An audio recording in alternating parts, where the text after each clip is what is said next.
The black ships moved through space like shadows. They were long and sharp, designed to cut through the darkness between stars. Inside the largest ship, Commander Zexthul stood before a wall of screens showing the battle below. His 4 arms moved across control panels with practiced ease. Each arm ended in claws that could tear through metal. The planet beneath them was dying. Cities burned in perfect circles where the Kthamorei weapons had struck. The native people, small, blue-skinned creatures called Altarians, had tried to fight back. Their ships were now floating debris. Their armies were dust. Their civilization was ending. This was how it always went. The Kthamorei Dominion had done this dance 1,000 times across 1,000 worlds. They were the apex predators of the galaxy. Nothing could stand against them. Zexthul was 9 feet tall and covered in black armor that looked like an insect shell. His race had evolved from hunters on a world where only the strongest survived. They had 4 eyes that could see in multiple spectrums of light. Their bones were denser than steel. Their reflexes were faster than thought. But their greatest weapon was not their bodies. It was their minds. They thought like predators. They planned like hunters. They struck like death itself. "Commander," said his second-in-command, a warrior named Krikstal, "the surface resistance has ended. Shall we begin harvesting operations?" Zexthul clicked his mandibles together. This was how his species showed satisfaction. The Altarians had lasted 6 hours. That was actually longer than most. The previous world, inhabited by peaceful traders called the Vex, had surrendered in 3 hours. Before that, a militant species known as the Korhan had held out for 2 days. It made no difference in the end. The Kthamorei had a simple system. They would arrive at a world with overwhelming force. They would destroy all military assets. They would break the will of the population. Then they would take what they wanted. Useful technology went to their research divisions. Strong individuals became slaves in their labor camps. Resources were stripped and sent back to Dominion space. What remained was left to die slowly. "Begin standard harvesting protocol," Zexthul ordered. "I want all intact technology cataloged and transported. Within 12 hours, select the strongest survivors for labor detail. Execute the rest." This was the way it had always been. The Kthamorei were not cruel by choice. They were cruel by nature. On their homeworld, mercy was weakness. Compassion was death. Only the ruthless survived to breed. Over millions of years, they had become the perfect killing machine. Their ships reflected this philosophy. The hulls were black to absorb sensor beams. The weapons were designed for maximum psychological impact. The engines made no sound as they moved through space, allowing them to appear without warning. Even their language was harsh, full of clicks and hisses that sounded like breaking bones. Other species in the galaxy feared them. Some had tried to form alliances against the Dominion. All had failed. The Kthamorei were too strong, too fast, too smart. They knew how to divide their enemies. They knew how to exploit weakness. They knew how to turn hope into despair. As the harvesting operations began, Zexthul reviewed intelligence reports from across the galaxy. There were always new worlds to conquer, always new species to break. The Dominion had been expanding for 3,000 years and showed no signs of slowing down. But today there was something different in the reports, something that made his 4 eyes narrow with interest. Deep space scouts had detected unusual energy signatures from an unknown system. The readings suggested a species that had somehow achieved faster than light travel, but their technology was unlike anything in the Kthamorei databases. Their ships appeared to use some kind of reaction drive rather than the standard gravity manipulation systems. Their power sources seemed to be based on nuclear fusion rather than antimatter. Most curious of all, preliminary scans indicated they called themselves humans. Zexthul studied the data carefully. The humans appeared to come from a single star system with one habitable world. Initial population estimates suggested billions of individuals. They had achieved space travel only recently, within the last few centuries. By all rights, they should still be confined to their home system. Yet somehow they were out here, in the deep void between galaxies, exploring worlds that the Kthamorei had not yet claimed. This was unusual. Most species remained close to their homeworlds for millennia after achieving interstellar flight. They built slowly, carefully, fearfully. They knew the galaxy was dangerous. They knew predators like the Kthamorei were out there. But these humans seemed different. They were spreading fast. They were exploring aggressively. They showed no signs of the caution that kept most species alive. "Commander," Krixtal said, interrupting his thoughts. "Harvesting operations are complete. Shall we prepare for departure?" Zexthul looked at the tactical display. Below them, the Altarian world was a burned husk. Another civilization erased, another victory for the Dominion. But his mind was already moving on to the next hunt. These humans intrigued him. They were clearly young and inexperienced. They had achieved interstellar travel through crude methods. They would be easy prey. And yet something about the reports bothered him. There was a pattern in their exploration that seemed almost military in nature. Their ships moved in formations that suggested combat training. Their technology, while primitive, showed signs of being designed for warfare. Most prey species developed space travel for exploration or trade. These humans seemed to have developed it for war. "Set course for the unknown system," Zexthul ordered. "I want to see these humans for myself." The black ships turned away from the dying world and accelerated toward the edge of known space. Behind them, the last Altarian cities flickered and went dark. Another species had learned the ultimate lesson of the galaxy. The strong consume the weak, and the Kthamorei were the strongest of all. But as they traveled toward human space, Zexthul could not shake a strange feeling. It was something he had never experienced before, something that had no name in the Kthamorei language. It felt almost like anticipation mixed with caution. If he had been human, he might have called it unease. Tiu. Journey to human space took 3 standard cycles. During this time, Zexthul studied every piece of available intelligence. The humans had spread to multiple star systems in a remarkably short time. Their ships were crude but functional. Their weapons seemed to be based on kinetic projectiles and directed energy beams. Most interesting of all, they appeared to have no central government. Instead of a unified empire, they were divided into multiple political entities that competed with each other. This should have made them easy to conquer. Divided enemies always fell quickly. But something in the data suggested otherwise. Despite their political divisions, the humans seemed to cooperate when faced with external threats. They had a history of setting aside internal conflicts to face common enemies. This was unusual behavior for a prey species. Most civilizations that the Kthamorei encountered were either unified under single governments or hopelessly fragmented by internal conflict. The humans seemed to exist in a strange middle ground, maintaining their divisions while somehow retaining the ability to work together. This paradox fascinated Zexthul. How could a species be both divided and united? How could they maintain separate governments while still functioning as a single entity when threatened? The answer would have to wait.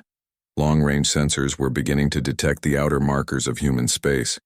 Soon they would have their first direct contact with this new species. Zexthul felt his predatory instincts sharpening. The hunt was about to begin. The lead scout ship dropped out of faster-than-light travel at the edge of a system the humans called Kepler 442.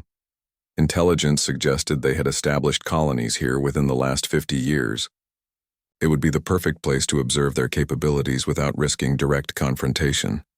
But when the scout ship arrived, they found something unexpected. The system was full of debris. Twisted metal that had once been ships, burned hulks that had once been space stations, and on the planets below, the familiar geometric patterns of orbital bombardment. Someone had been here before them. Someone had already attacked the humans. Zexthul studied the tactical data with growing confusion. The attack patterns were not Kthamorei. They were too crude, too wasteful. Whoever had done this lacked the surgical precision that the Dominion prized. But the humans were gone. Their colonies were destroyed. Their ships were debris. Another species had claimed this hunt. The commander felt something he had never experienced before. It was a hollow sensation in his chest cavity. If he had been human, he might have recognized it as disappointment. For the first time in his life, Zexthul had arrived at a hunt to find that the prey was already dead. But then the sensors detected something else. A single ship, human design, moving through the wreckage. It was damaged, but intact. And as they watched, it began transmitting a signal. The signal was directed at empty space, but Kthamorei sensors were more sophisticated than human technology. They could detect the gravitational distortions that indicated other ships arriving. Within minutes, a small fleet of human vessels dropped out of faster-than-light travel. They moved immediately to the damaged ship, forming a protective formation around it. Zexthul watched with professional interest. The human response was quick and coordinated. Their ship movements showed tactical sophistication. They were not the helpless prey he had expected, but they were still prey. And the Kthamorei were still the apex predators of the galaxy. "Signal the fleet," he ordered. "We have found our humans. Prepare for first contact." The black ships emerged from the void, like nightmares made real, 15 vessels in perfect hunting formation, each one designed to strike fear into the hearts of their enemies. The humans saw them coming. Their ships turned to face the threat, weapons powering up. But they did not run. They did not surrender. They did not beg for mercy. They prepared to fight. Zexthul felt his mandibles click with anticipation. Finally, prey that would provide proper sport. This would be a hunt worth remembering. He had no way of knowing that he was about to become part of a very different kind of history, the kind written by the survivors. Captain Sarah Chen had seen war before. She had fought pirates in the asteroid belts. She had commanded ships during the Mars Rebellion. She had witnessed the horrors that humans could inflict on each other when resources ran short and tempers ran hot. But nothing had prepared her for what she found in the Kepler 442 system. The UES Magellan dropped out of hyperspace expecting routine exploration duty. Instead, they found a graveyard. 12 planets, all showing signs of recent orbital bombardment. The geometric burn patterns were too perfect to be natural disasters, too systematic to be civil war. Someone had done this deliberately. "Jesus Christ," whispered Lieutenant Commander Martinez from the tactical station. His voice carried across the bridge in the sudden silence. "Captain, I'm reading massive civilian casualties down there. Whole cities just gone." Chen felt her stomach turn as the full scope of the devastation became clear. The attackers had not targeted just military installations. They had hit hospitals, schools, residential areas. This was not war. This was extermination. "Are there any survivors?" she asked. "Picking up life signs on the 4th planet," reported Ensign Park from sensors. "Looks like refugee camps, primitive shelters, maybe 1 million people total." 1 million people out of what had once been a thriving colony of 50 million. Chen closed her eyes for a moment, trying to process the mathematics of genocide. Someone had killed 49 million human beings for no reason she could understand. "Take us in," she ordered. "Prepare humanitarian aid packages, and get me a channel to Earth Command. They need to know about this." The Magellan was an exploration vessel, not a warship. She carried a crew of 200 scientists, diplomats, and support personnel. Her weapons were minimal, designed primarily for asteroid clearing and emergency defense. She was built to discover new worlds, not to witness their destruction. But as they approached the 4th planet, Chen felt the ship's mission changing. The survivors below were human beings. They were her responsibility now. The refugee camps were scattered across the planet's northern continent. Crude shelters made from salvaged materials. Minimal life support systems. People who had lost everything, clinging to life in the ruins of their civilization.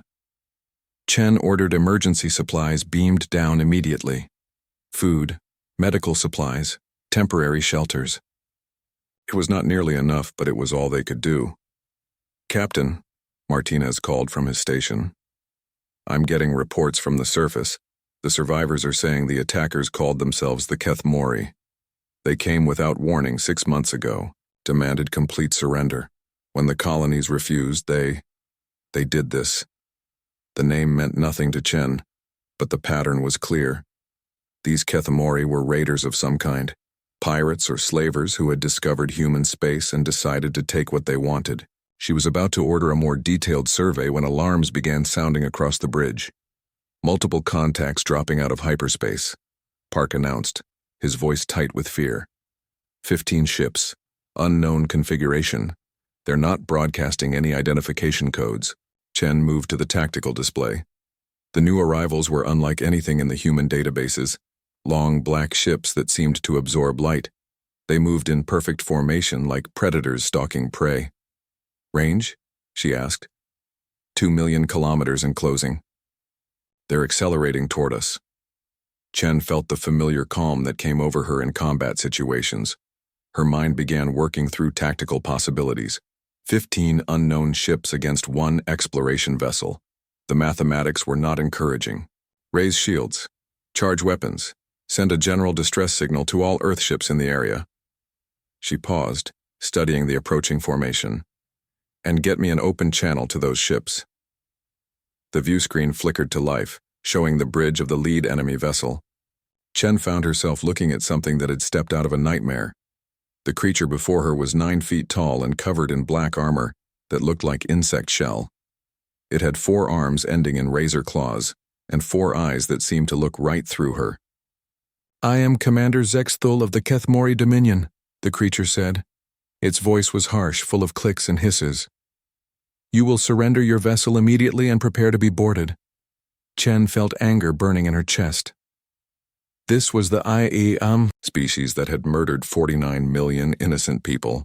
This was the monster responsible for the refugee camps below. "I am Captain Sarah Chen of the United Earth ship Magellan," she replied, keeping her voice steady. "I don't know who you think you are, but you have committed acts of genocide against human colonies. Surrender now and you will be treated according to the laws of war." The creature's mandibles clicked in what might have been amusement. "You misunderstand your situation, human. We are the apex predators of this galaxy. You are prey. Resistance will only make your death more painful." The channel closed. On the tactical display, the 15 enemy ships spread into attack formation. Chen turned to Martinez. "How long until reinforcements arrive?" "Nearest Earth fleet is 6 hours away, Captain, but I'm detecting other human ships in this system. Looks like rescue vessels responding to our distress signal." "How many?" 3 ships so far, more incoming. 3 ships plus the Magellan against 15 enemy vessels. Still not good odds, but better than facing them alone. Chen had learned during the Mars Rebellion that humans fought better when they were not fighting alone. "Signal all human vessels," she ordered. "Form up on us. We're going to show these bastards what happens when they mess with our people."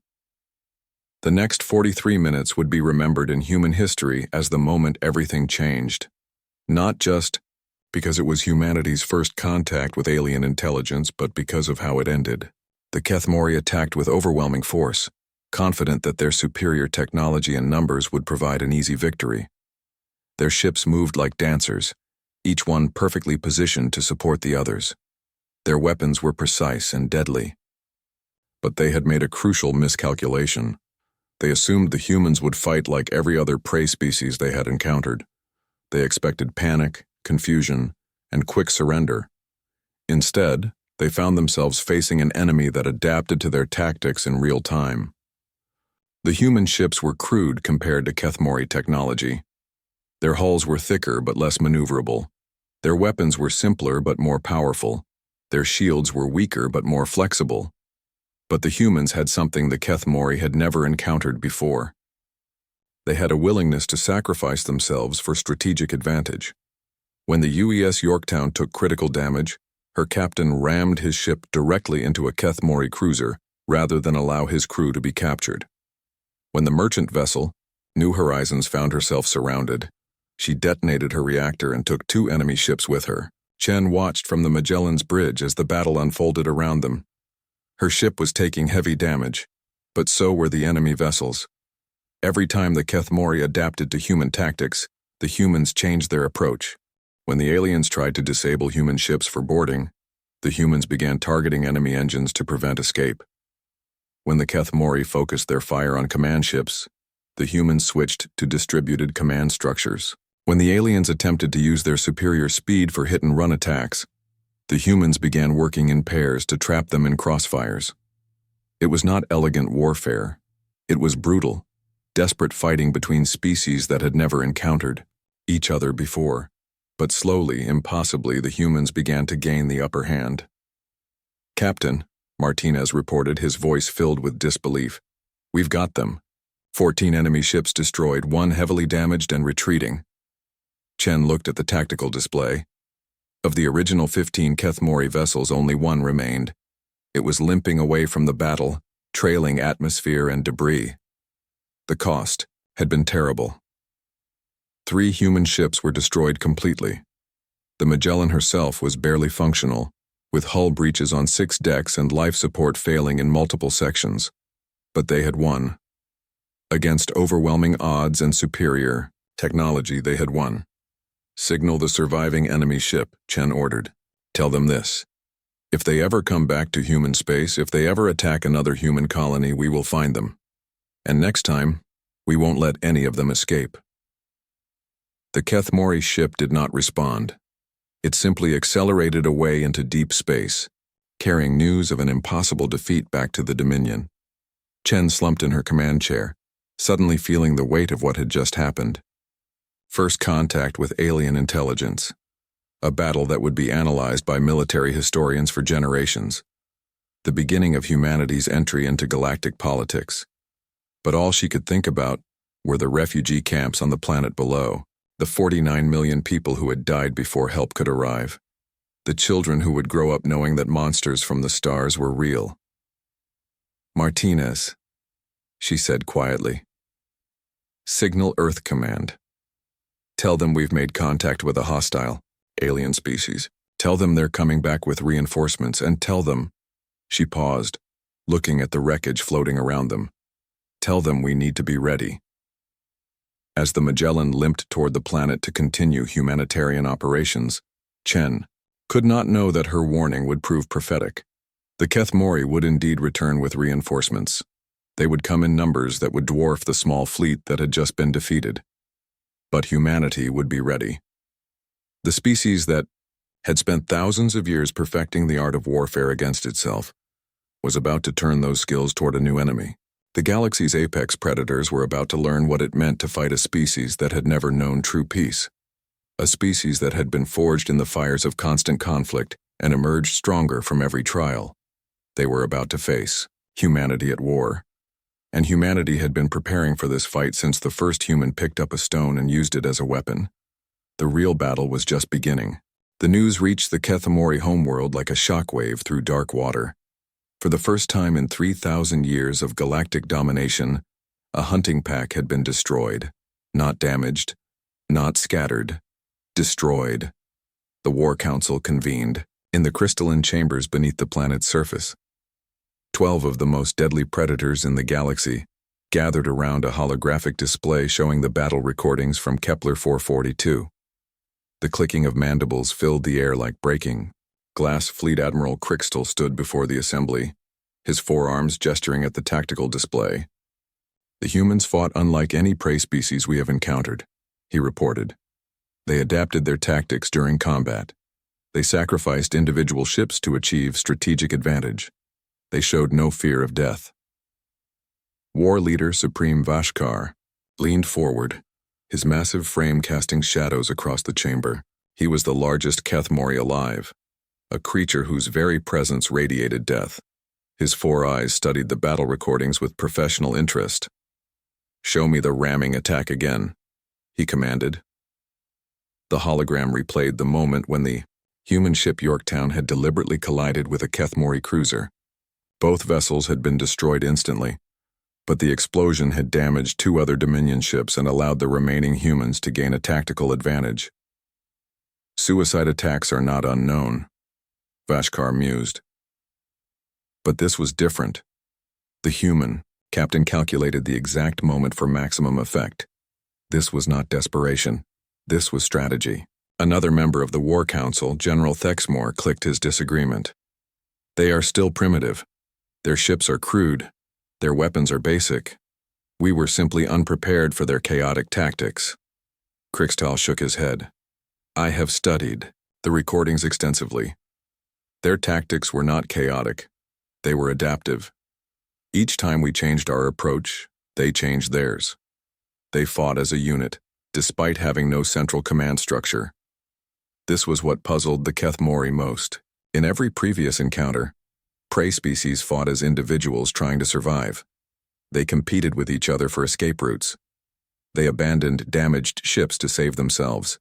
They prioritized personal survival over group success. The humans had done the opposite. They had fought as a single organism with multiple bodies. When one ship was damaged, the others had moved to protect it. When communication was disrupted, they had continued to coordinate through observed actions. When retreat would have saved lives, they had chosen to stand and fight. It changes nothing, Vashkar declared. They are still prey. We are still predators. We simply need to use more force. The War Leader Supreme activated a tactical display showing the full might of the Kthamorei Dominion. Thousands of ships spread across hundreds of star systems, armies that had conquered a galaxy, weapons that could crack planets. Commit the Second Armada, he ordered. 500 ships, overwhelming force. Destroy their home system completely. Leave no survivors to spread word of resistance. The Second Armada was the pride of the Kthamorei fleet.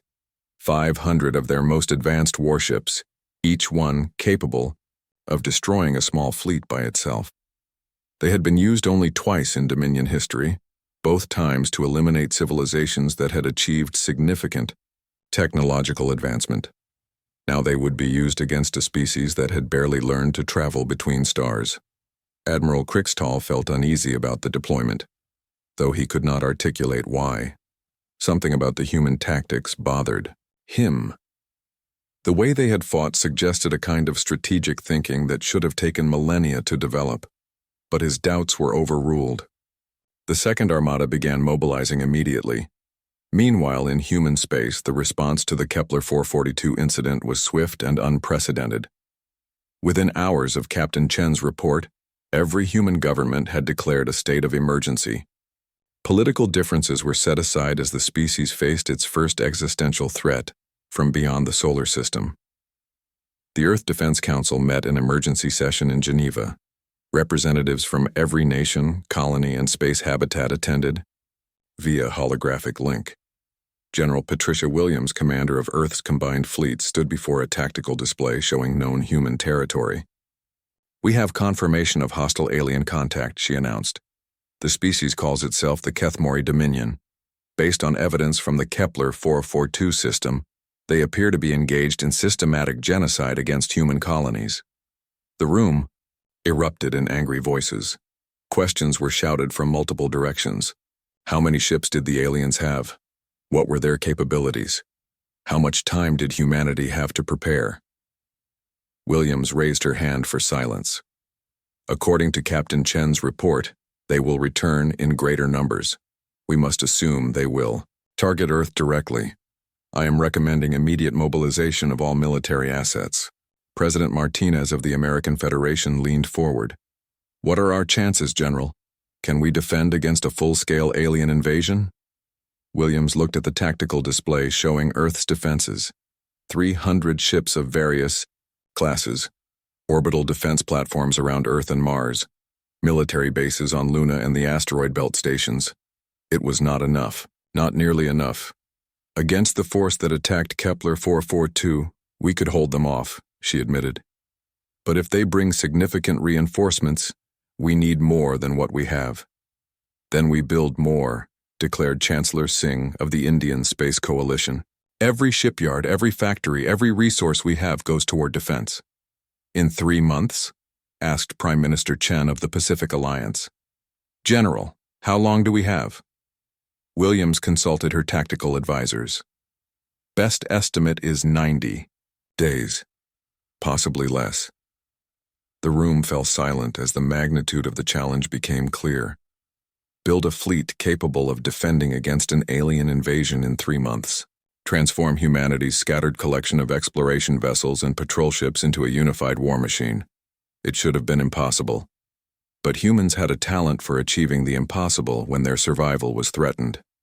Within 24 hours, every human shipyard was operating at maximum capacity. Military vessels under construction were prioritized. Civilian ships were requisitioned and retrofitted with weapons. Mining operations in the asteroid belt were converted to ammunition production. More importantly, humanity began to unify in ways that had never been achieved before. National borders meant nothing when faced with extinction. Corporate rivalries were set aside to focus on common defense. Political ideologies became irrelevant when the survival of the species was at stake. Captain Chen, recovering from her injuries aboard a medical station, watched the mobilization with amazement. She had spent her career dealing with human conflicts, but now she saw humanity's greatest strength revealed. When threatened from outside, humans did not fragment. They became stronger. The Mars shipyards, previously used for commercial cargo, vessels began producing heavy cruisers around the clock. The Luna factories, designed for electronics manufacturing, were converted to weapons production. Even the research stations in the outer system were repurposed to develop new defensive technologies. Scientists who had spent years arguing over research funding now collaborated freely, sharing decades of work without concern for credit or patents. Military officers who had been trained to defend against human enemies began studying alien tactics and developing new strategies. Most remarkably, the civilian population volunteered in numbers that overwhelmed recruitment centers. People who had never considered military service enlisted to defend their homes. Engineers left comfortable jobs to work in weapons factories. Teachers became communications specialists. Artists became tactical analysts. Humanity was transforming itself from a collection of competing nations into a unified species preparing for war. But it was not just Earth that was mobilizing. Human colonies throughout known space received the warning and began their own preparations. Some evacuated their populations to more defensible positions. Others chose to stand and fight where they were. The colony on Titan began converting its industrial base to weapons production. The research station at Proxima Centauri became a forward observation post. The mining operations in the asteroid belt transformed into a network of hidden weapons platforms. When the Kthamorei Second Armada finally arrived at the edge of the Sol system, they found something unexpected. Instead of a frightened prey species cowering on their homeworld, they discovered a coordinated defense network that had been constructed in record time. Earth's combined fleets, backed by hastily built orbital platforms and a moon base bristling with mass drivers, were waiting for them. Admiral Krixtall studied the human defenses from the bridge of his flagship. 300 ships in defensive formation.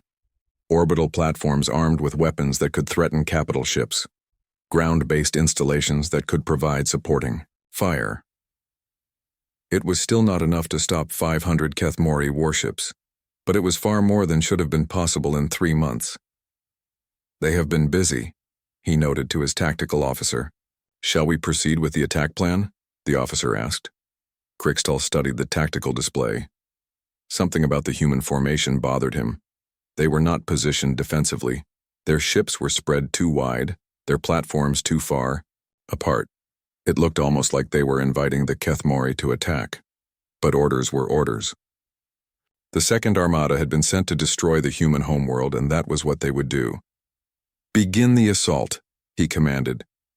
The Battle of Sol's Edge would last 18 hours and change the course of galactic history. When it began, the Kthamorei were confident in their superior numbers and technology. When it ended, they would discover that humans had spent those 3 months doing more than just building ships and weapons. They had been learning how to fight as a unified species. And humanity united in warfare was unlike anything the galaxy had ever seen. The apex predators were about to discover that evolution had played a trick on them. They had assumed that being the strongest made them the most dangerous. They were wrong. 6 months after the Battle of Sol's Edge, Admiral Krixtall sat in the ruins of what had once been the Kthamorei Second Armada Command Center. Around him, the wreckage of 500 ships drifted in the cold void, a monument to the impossible, defeat that had shattered 3 millennia of Dominion supremacy. He was the sole survivor of the flagship's command crew. the only witness to the systematic destruction of what had been the most powerful fleet in galactic history. And he could not explain how it had happened. The humans had fought like nothing in the Dominion's experience. Not like prey defending their territory, but like apex predators protecting their young. Every ship lost had taken multiple Kthamorei vessels with it. Every defensive position abandoned had become a trap for pursuing forces. Most disturbing of all, they had fought with a unity that should not have been possible for such a young species. Individual human ships had sacrificed themselves without hesitation to protect others. Damaged vessels had rammed Kthamorei cruisers rather than allow them to escape. Entire squadrons had thrown themselves into suicidal attacks to create openings for their fleetmates. It was not the behavior of prey. It was the behavior of a pack. Now, as Krixtal's damaged escape pod drifted toward Kthamorei space, he monitored communications channels and learned that the impossible was continuing to happen. The humans were not content with defending their home system. They were hunting. Small human fleets were striking deep into Dominion territory. Not random raids, but carefully planned operations designed to achieve maximum psychological impact. They were targeting slave camps, freeing prisoners, and destroying supply depots. Each liberated world became a forward base for further operations, and with each victory their numbers grew. The species they freed joined the human cause, providing ships, troops, and intelligence. What had started as a single species defending its homeworld was becoming a galaxy-wide rebellion against Kthamorei rule. The reports flowing back to Dominion space painted a picture that no Kthamorei leader wanted to believe. Humans were not just fighting to survive. They were fighting to win. Captain Sarah Chen, now commanding the heavy cruiser UES Defiance, led one of the most effective human hunter-killer squadrons. Her task force specialized in deep penetration raids into Kthamorei territory, striking slave camps and liberation facilities with surgical precision. The Defiance was no longer the crude exploration vessel of 6 months ago. Human industry had evolved at a rate that astounded even their own engineers. New alloys made their hulls stronger. New weapons made them deadlier. New tactics made them unpredictable. But the most important change was not technological. It was psychological. The humans who fought the Kthamorei now were not the same species that had been surprised at Kepler 442. They had seen what the aliens did to defenseless populations. They had witnessed the systematic cruelty of Dominion rule. And they were angry. Chen stood on the bridge of the Defiance as her task force approached the Kthamorei slave complex, designated Target Prometheus. Intelligence indicated that over 2 million beings from 17 different species were being held there under conditions that violated every standard of civilized behavior. The complex was heavily defended. Orbital platforms, patrol fleets, and ground-based weapons created overlapping fields of fire that should have made assault impossible. The Kthamorei had learned from their defeats and were no longer underestimating human capabilities, but humans had learned too. They no longer fought like explorers pressed into military service. They fought like a species that had been forged in the crucible of constant warfare. Signal the task force, Chen ordered. Execute Liberation Protocol 7. The human ships spread out in a formation that looked chaotic to Kthamorei observers. No clear command structure, no obvious battle line, no predictable attack pattern, but to human eyes it was a carefully orchestrated dance of destruction. The first wave consisted of converted civilian vessels packed with automated weapons and piloted by volunteers. These ships accelerated directly toward the heaviest Kthamorei defenses, drawing fire and revealing enemy positions. Most were destroyed within minutes, but their sacrifice allowed the second wave to approach undetected. The second wave was composed of fast attack craft armed with boarding equipment. They struck the orbital platform simultaneously, disabling defensive systems and creating gaps in the enemy coverage. Again, casualties were heavy, but the mission parameters were achieved.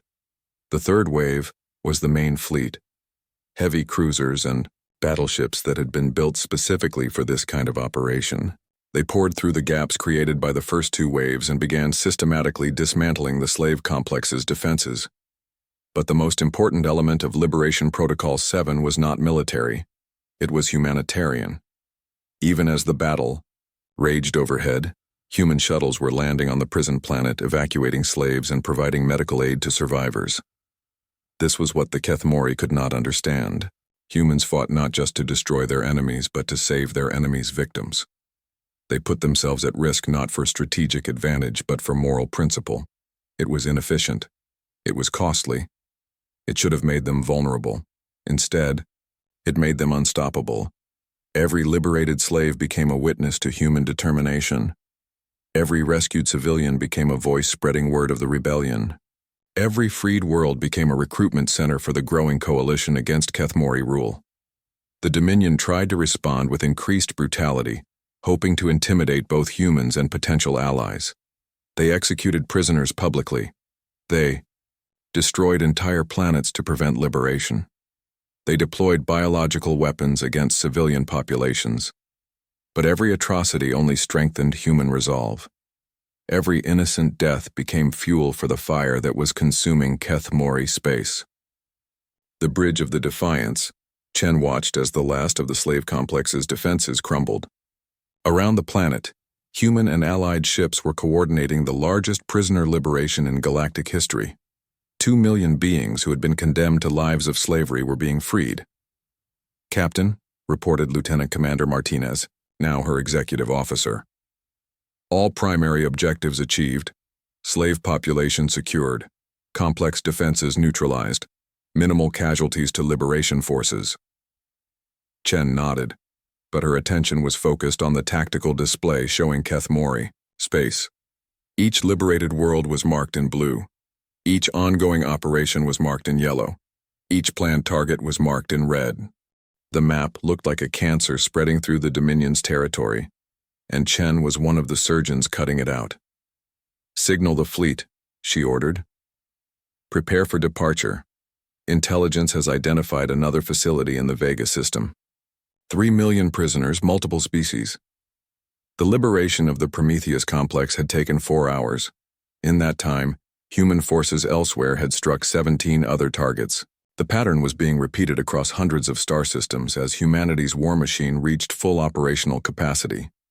But this was not the random destruction that the Kthamorei had practiced for millennia.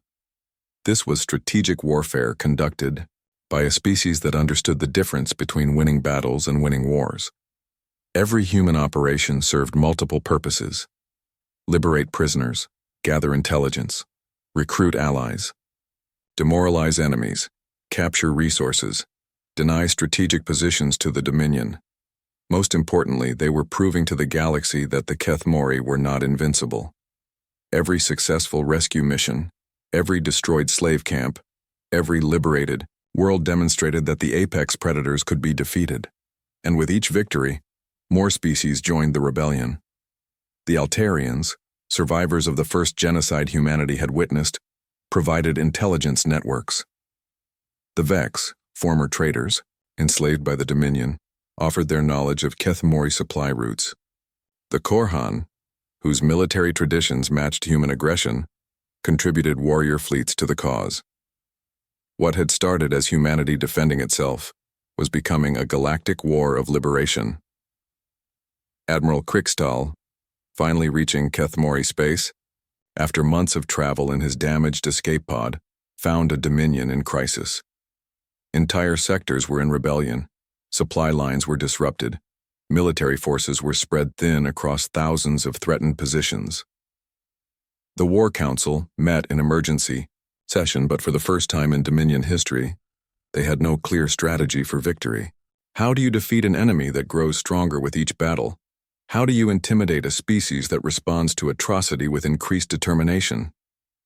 "They fight like pack predators," Krikstal reported to the assembled leaders. "But their pack includes multiple species.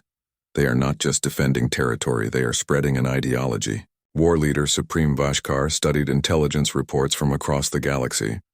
Human forces were now active in 70% of Kthamorei space. They had liberated over 100 worlds. They had recruited dozens of species to their cause. "What do they want?" he asked. Krikstal had been asking himself the same question during his long journey home. The humans could have negotiated for peace. They could have established borders and agreed to coexistence. They could have been satisfied with defending their own territory. Instead, they had declared war on the concept of slavery itself. They were fighting not just for human survival, but for the freedom of every sentient being in the galaxy. I believe, Crixtal said slowly, that they want to destroy us completely. Not just our military, not just our government, our entire way of life. For the first time in his existence, War Leader Supreme Vashkar felt something he had never experienced before, something that had no name in the Kthamorei language, but which humans would have recognized immediately. Fear. The apex predators of the galaxy were finally facing an enemy that was not trying to survive their attack. They were facing an enemy that was hunting them back. And humanity had spent millennia perfecting the art of the hunt. The final battle began at the edge of the Kthamorei home system, where ancient defense platforms had guarded the species' birth world for 3,000 years. War Leader Supreme Vashkar stood in the command center buried deep beneath the planet's surface, watching sensor displays that showed an impossible sight. The human fleet that emerged from hyperspace was unlike anything previously recorded. Not just Earth's forces, but ships from dozens of liberated worlds, all flying under the banner of the Terran Liberation Alliance. Former prey species had learned from their human allies, adapting tactics that turned their unique capabilities into weapons of war. Beck's merchant vessels, once used for trade, now served as fast attack craft armed with human weapons. Altarian exploration ships had been converted into electronic warfare platforms that could blind Kthamorei sensors. Korhan battlecruisers fought alongside human dreadnoughts in formations that maximized both species' strengths. But it was not just the number of ships that made the fleet terrifying. It was the unity of purpose that bound them together. Dozens of species that had never trusted each other were now fighting as a single organism against their common oppressor. Fleet composition analysis, Vashkar demanded from his tactical staff. 2,000 combat vessels confirmed, reported the sensor officer. Multiple species but coordinated command structure. They are broadcasting surrender demands on all frequencies. Vashkar's mandibles clicked with dark amusement. Surrender demands. As if the apex predators of the galaxy would bow to prey species that had only recently learned to travel between stars. Signal all defensive positions, he ordered. Prepare for total warfare. Show these animals what 3 millennia of evolution has created. The Kthamorei home system was the ultimate fortress. Orbital rings of weapons platforms surrounded the planet like metallic spiders' webs. The space between them was filled with automated defense drones and minefields. Mobile fleets patrolled in carefully calculated patterns that provided overlapping coverage of all approach routes. Most importantly, the system contained the Dominion's ultimate weapon, the Worldbreaker, a massive space station capable of destroying planets with a single shot. It had been built to demonstrate Kthamorei power to rebellious colonies. Now it would be used to obliterate the human fleet completely. As the human armada approached, Vashkar activated communication channels to address the invading forces personally. I am War Leader Supreme Vashkar of the Kthamorei Dominion, he announced. You have entered the sacred space of the galaxy's apex predators. Turn back now, or be destroyed utterly. The response came from a human voice that Vashkar recognized. From intelligence reports. Captain Sarah Chen, the female who had somehow defeated the Second Armada at Sol. This is Admiral Chen of the Terran Liberation Alliance, came the reply. We are here to end 3,000 years of genocide and slavery. Surrender now, and your people will be treated according to the laws of civilized behavior. Civilized behavior. Vashkar felt rage burning in his chest cavity. These prey species dared to lecture the Kthamorei about civilization. They would learn what true power meant. You are prey, he snarled into the communication channel. We are predators. This is the natural order of the universe. Your resistance only delays the inevitable. Maybe, Chen replied. But you made one critical error in your understanding of evolution, Vashkar. The channel remained open as the human fleet began its approach. Vashkar found himself curious despite his anger. What could a prey species possibly understand about evolution that the Kthamorei had missed? The battle that followed would last 4 days and reshape the galaxy forever. The Kthamorei fought with desperate fury. Knowing that defeat meant the end of their civilization, they deployed weapons that had never been used in combat, tactics that had been developed over millennia of conquest, strategies that had crushed 100 rebellions. But the humans and their allies fought with something that the Kthamorei had never encountered. They fought with hope. Every slave who had been freed, every family that had been reunited, every world that had been liberated, had become a symbol of what victory could achieve. The Alliance forces were not fighting just to survive. They were fighting to build a better galaxy. On the first day, the human fleet systematically dismantled the outer defense platforms. Kthamorei weapons that should have destroyed entire squadrons were countered by tactics that no Dominion strategist had anticipated. When orbital platforms focused their fire on capital ships, smaller vessels slipped through the gaps. When automated, defenses targeted fighter craft. Heavy cruisers provided covering fire. Most disturbing to Vashkar, the humans seemed to accept losses that would have broken any other species. Ships were sacrificed without hesitation to achieve strategic objectives. Crews volunteered for missions that had no possibility of survival. But every sacrifice served a purpose. Every destroyed human vessel took multiple Kthamorei positions with it. Every lost squadron opened new attack routes for their comrades. On the second day, human boarding parties began assaulting the inner defense ring. These were not the random attacks that the Kthamorei expected from desperate enemies.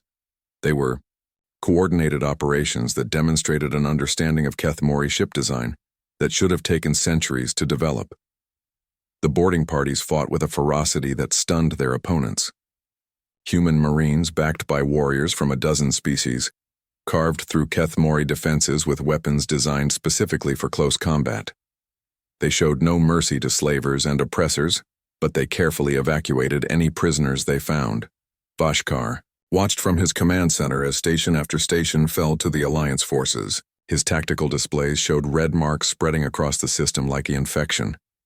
The prey species were systematically destroying the greatest fortress in galactic history. On the third day, the human fleet reached the planet itself. Orbital. Bombardment began at dawn, but it was not the indiscriminate destruction that the Kthamorei practiced. Human weapons targeted only military installations, communication centers, and government buildings. Civilian areas were carefully avoided. This restraint should have been a weakness. The humans were choosing to make their task more difficult by avoiding civilian casualties, but somehow it made them more frightening to the Kthamorei defenders. An enemy who could destroy you while still maintaining moral standards was an enemy, beyond comprehension. On the fourth day, human marines landed on the planet's surface. Vashkar activated his personal guard and prepared for a final battle in the underground command complex. Around him, the last loyal Kthamorei warriors readied their weapons for what they knew would be their final fight. The humans came through the blast doors like a force of nature. Captain Chen led from the front, her armor scarred from 4 days of continuous combat. Behind her came Marines from Earth, warriors from the liberated worlds, and volunteers from species that had spent centuries as Kthamorei slaves. The final battle was fierce but brief. Kthamorei weapons that had terrorized the galaxy for millennia proved insufficient against enemies who had learned to fight back. When the shooting stopped, Vashkar found himself facing the human who had destroyed his civilization. Your species spent millennia hunting others across the galaxy, Chen said, removing her helmet to reveal a face marked by exhaustion, but hardened by righteous purpose. You turned fear into a weapon and cruelty into an art form, but you made one critical error in your calculations. Vashakar's mandibles clicked weakly. Blood was spreading across the floor of his command center. Most of his organs were failing, but his curiosity remained intact. What error? He managed to ask. Chen gestured to the diverse group of beings behind her. Humans and Altarians stood next to Vex and Korhan warriors. Former enemies were now unified by shared purpose and mutual respect.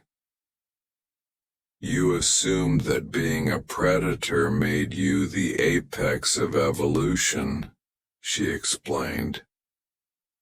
But we're not predators in the way you understand the term. We're persistence hunters. We're pack animals. We form bonds that transcend species boundaries. She knelt beside the dying war leader, her voice becoming almost gentle. When you threaten our pack, when you hurt the innocent, when you spread suffering across the galaxy, you don't just make enemies. You make us into something you never expected. What? Vashkar whispered. Chen's smile held no cruelty, but it was colder than the space between stars. You make us into the apex predators, and we don't hunt for sport or dominance, we hunt to extinction. The Kthamorei Dominion formally surrendered 6 hours later, ending 3,000 years of galactic terror. The surrender ceremony was broadcast across the galaxy, watched by billions of beings who had never dared to hope that their oppressors could be defeated. Admiral Chen stood before the gathered representatives of the Terran Liberation Alliance as war leader. Supreme Vashkar signed the documents that dissolved his government and transferred authority to an interim council composed of representatives from all liberated species. Today marks not just the end of the Kthamorei Dominion, she announced to the assembled delegates and watching galaxy. It marks the beginning of a new era.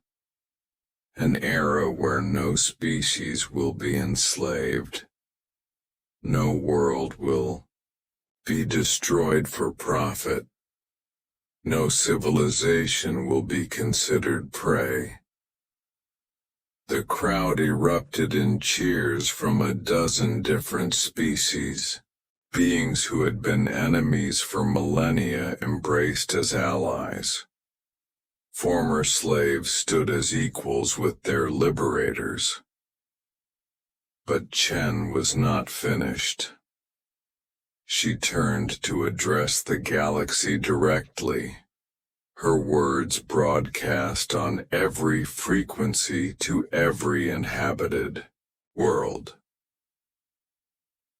To any species that might consider following the Kthamorei path, remember this day. Remember that cruelty creates enemies, but protecting the innocent creates allies. Remember that the strong have a responsibility to defend the weak, not exploit them. She paused, looking directly into the camera that would carry her words across the stars. And remember that humanity did not come to the galaxy as conquerors. We came as liberators. We will always be liberators. And we will never allow another dominion to rise from the ashes of this one. The newly formed Galactic Liberation Council would spend the following years establishing a new order based on cooperation rather than domination. Former Kthamorei worlds were integrated into a federation where all species had equal representation. Rehabilitation programs were established for Kthamorei civilians who had known only a culture of violence. Most importantly, the Council established the principle that would guide galactic civilization for generations to come. The strong protect the weak, not because they are forced to, but because it is the foundation of true civilization. Admiral Chen retired from active military service but remained as head of the Council's peacekeeping force, a multi-species organization dedicated to preventing future genocides. The galaxy had learned that peace required constant vigilance, and humanity had proven itself willing to provide that vigilance. In the end, the Kthamorei had been right about one thing. Evolution had created an apex predator, but it was not the species that hunted for dominance and fed on the fear of others.